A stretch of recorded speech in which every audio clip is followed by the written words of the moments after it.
أَوَعَجِبْتُمْ أَنْ جَاءَكُمْ ذِكْرٌ مِّنْ رَبِّكُمْ عَلَى رَجُلٍ مِّنْكُمْ لِيُنْذِرَكُمْ وَاذْكُرُوا إِذْ جَعَلَكُمْ خُلَفَاءَ مِنْ بَعْدِ قَوْمِ نُوحٍ وَزَادَكُمْ فِي الْخَلْقِ بَسْطَةً فاذكروا آلاء اللہ لعلکم تفلحون۔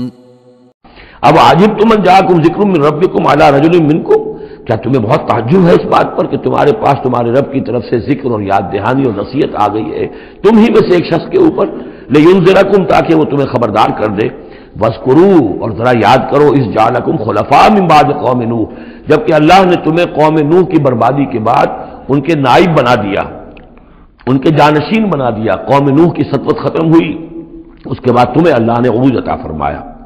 وَزَادَكُمْ فِي الْخَلْقِ بَسْطَةً، اور تمہیں تخلیق میں، خلق میں تمہیں بڑی کشادگی دی۔ یہ بڑے قداور لوگ تھے، بہت جسیم لوگ۔ اس شداد جس کی جنت مشہور چلی آتی تھی، اب اس کے بھی سراغ نکل آیا ہے۔ اسی جو ساؤدرن صحرا ہے اس عربین پیننسولا کا، اس میں اس بڑی باریک ریت ہے وہاں پر کہ جس میں کوئی چیز ٹک نہیں سکتی، جو چیز بھی اوپر جائے گی وہ دھس جائے گی اندر۔ موٹی موٹی ریت ہوتی ہے تو وہ اوپر کسی چیز کو سنبھال لیتی ہے، اور اس کی تہ میں اب جو ہے سیٹلائٹس وغیرہ کے ذریعے سے جو دیکھا جا رہا ہے، تو وہ شہر جس میں 30 اس کے برج تھے اس کے فصیل کے، تو جنت شداد جو مشہور ہے، اب وہ اس کا سراغ لگایا جا چکا ہے۔ وہ دفن ہے اسی صحرا میں اور بہت نیچے ہے زمین کے۔ شداد وہ عاد ہی کے قوم کا ایک بادشاہ تھا۔ تمہیں تمہارے جسم کے اندر تمہیں وسعت دی ہے، پھیلاؤ دیا ہے۔